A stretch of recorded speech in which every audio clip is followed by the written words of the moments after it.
In today's video, I'm going to show you how to delete sheets in Google Sheets. If you've ever worked on a large project, handled multiple tabs, or simply ended up with old sheets that you no longer need, knowing how to delete them properly can save you a lot of time and keep everything clean.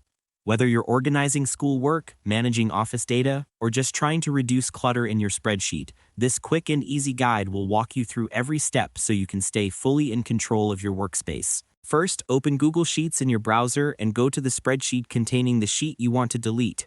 Once you're there, look at the bottom of the window where all your sheet tabs appear. Make sure to locate the specific sheet that you no longer need, as this process will remove it completely. Next, click on the drop-down arrow right next to the sheet's name.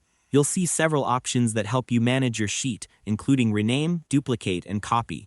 The option we're interested in is delete, which allows you to remove the sheet entirely from your spreadsheet. Follow the on-screen prompt carefully. Google Sheets will ask for confirmation to make sure you really want to delete it. To make the process smoother, here are a few quick tips. Make sure you double-check the sheet you are deleting. If there's any data you might need later, consider duplicating the sheet first or exporting the data. Doing this beforehand can save you time and prevent accidental data loss. Once you've confirmed by clicking OK, the selected sheet will be deleted instantly.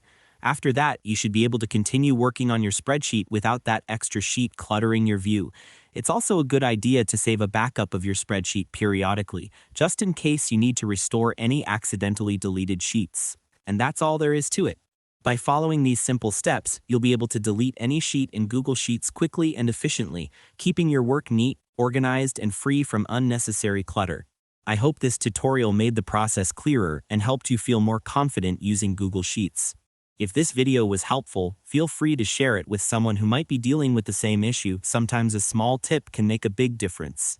Thanks for watching, and I'll see you in the next tutorial.